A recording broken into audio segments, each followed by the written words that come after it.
Welcome back to Simply Sequoia, where I'm reading the medical medium Brain Saver. We're currently on chapter 33, all about eating disorders, and this is part 4 and the last part of this chapter, all about sugar addiction, what it is, and how to heal it.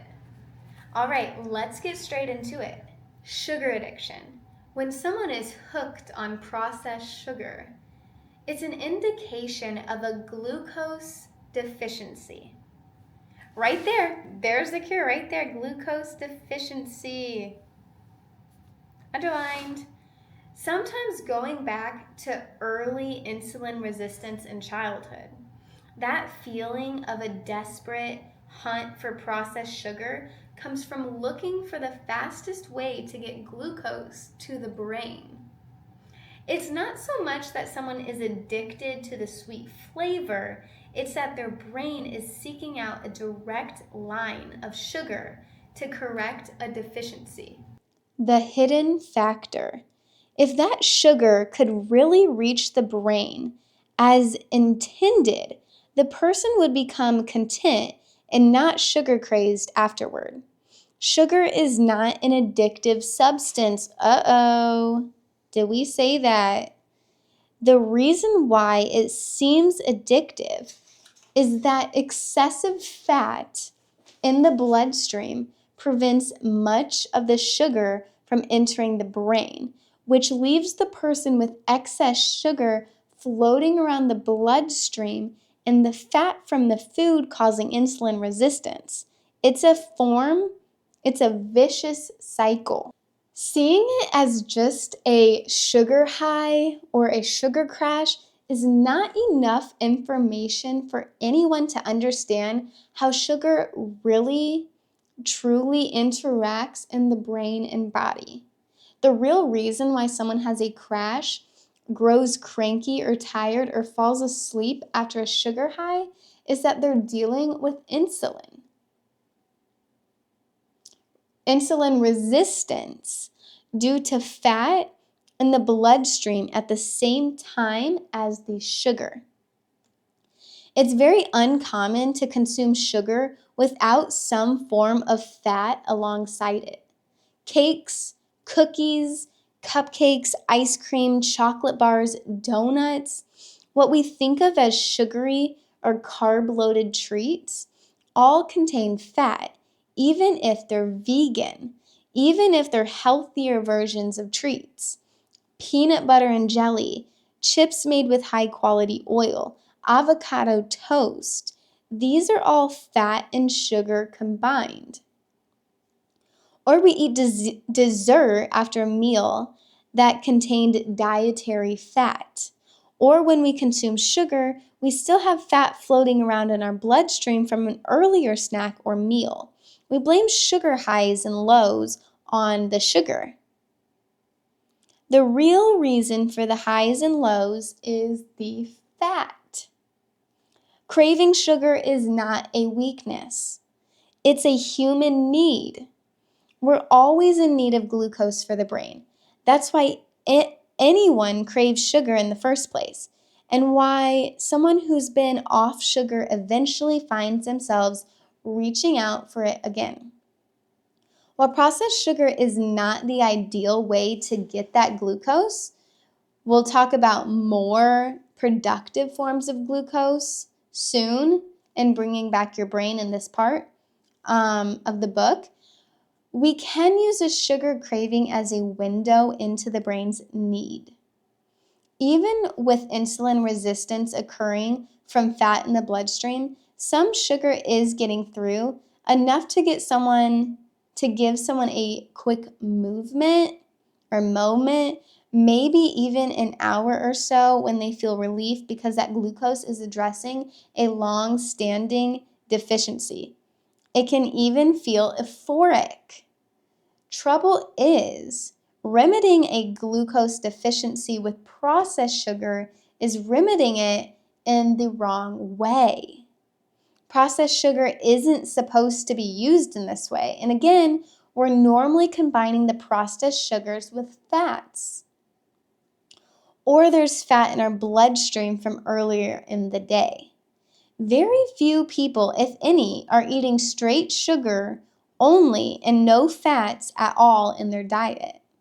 Even if someone does consume sugar cubes or straight sugar packets, whether a whole food version of unprocessed raw sugar or processed sugar, there's almost always an overt radical fat involved, either in something else they're eating or drinking at the same time or in something else they ate or drank that day. You only feel a tease of relief in the brain from the sugar, a flash before the fat gets in the way. Now you want more. You're perpetually caught in a processed sugar addiction. That addiction isn't coming from processed sugar in the end. It's fat in the way of sugar that's creating a feeling of sugar addiction. Let me underline that. If someone were off fats and they used processed sugar without adding fats to it, they wouldn't get caught up in a sensation of being addicted to sugar. They'd be just as content to have some pure maple syrup, raw honey, fruit, or sweet potatoes, and they wouldn't feel the need to reach back to the straight processed sugar. Without fats in the way, our brain can get the glucose it needs, especially when we feed our brain the best form of glucose. We can reach a place of satiation. On the other hand, with oils, milk, cheese, butter, eggs, avocado, nuts, nut butters, cacao, and or animal products in someone's system, these fats change the dynamic. Suddenly, processed sugar becomes almost weaponized, and the addictive cycle can kick in. Wow. Let's talk about sugar highs and sugar lows. When you're coming down off of processed sugar high, it's not actually the sugar that gives you the experience of withdrawal and the temptation to binge once again on sugar. Again, you go through a withdrawal process because of fats that are in the bloodstream. Fats in the bloodstream trigger an adrenal response because adrenaline is a blood thinner. One of adrenaline's roles is to thin out fat in the bloodstream, allowing for enough oxygen and ideally glucose to get to the brain, two resources that are critical for brain function. Adrenaline is a steroid that can bring good feelings, strength, clarity, and or energy. There's also a withdrawal process with steroids. Once you start coming down off the fat you consumed, combined with processed sugar, your adrenals release less adrenaline. They reduced the crisis management levels of adrenaline they had released to thin out the blood fat. That's when you can experience adrenaline withdrawal, which can bring about sadness, loneliness, a feeling of guilt, and even shame. These sensations can prompt you to reach for comfort foods. It's a vicious cycle that can lead to binging more and more on processed sugar, which almost always has some variety of fat involved. And if the processed sugar isn't combined with fat in what you're eating, then surely you're going to be eating fats that day, close to when you're eating the sugar, so fat is going to be in the bloodstream, blocking the sugar from getting into the cells and creating insulin resistance. Even though we associate sugar with mood swings, it's really all about the adrenal's release of the adrenaline steroid to address fat in the bloodstream, plus insulin resistance from fat in the bloodstream. That's the real story behind the sensations and feelings such as mood swings and crashes that we associate with processed sugar addiction. Here's another key piece of information. When you are losing weight, fat is dissolving and floating through your bloodstream on its way out of your body. The fat that's dissolving is not converted and used as fuel, as some believe. The dissolved fats coming out of organs or from underneath your derma have a different consistency and viscosity than fats that are floating in your bloodstream from a meal you just consumed.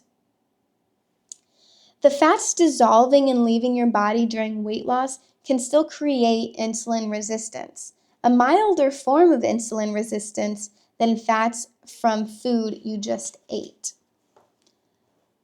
The mild insulin resistance from dissolving body fat can happen when someone is starting to lower fats in their diet as they're trying to lose weight or heal a chronic illness. This is why healthy carbohydrates and trace mineral salts in your diet are important as you're healing, to keep you and your blood sugar stabilized as the fats are leaving your bloodstream. Eventually, you get rid of all your insulin resistance. For specific feeding and eating disorder support, including anorexia, bulimia, overeating, binge eating, purgia, pica, and many more. Beyond what's offered in this parts of the book, Bringing Back Your Brain, refer to the eating disorder protocol, mystery hunger protocol, and or stomach problem protocol in this book's companion, Brain Saver Protocols, Cleanses, and Recipes. For specific orthorexia support, refer to the orthorexia protocol. Now that's the end of chapter 33. It ends with an Anthony Williams medical medium quote. So many people are misunderstood. Their actions, their words, their intentions, their emotional state. They're misunderstood by the people around them, who barely know them, or don't know them at all. That is the end of chapter 33, all about eating disorders. Thank you so much for listening, as this was a super long chapter, 4 parts. In the next chapter coming up, it's going to be on OCD, obsessive compulsive disorder. All right, thanks for watching. Bye.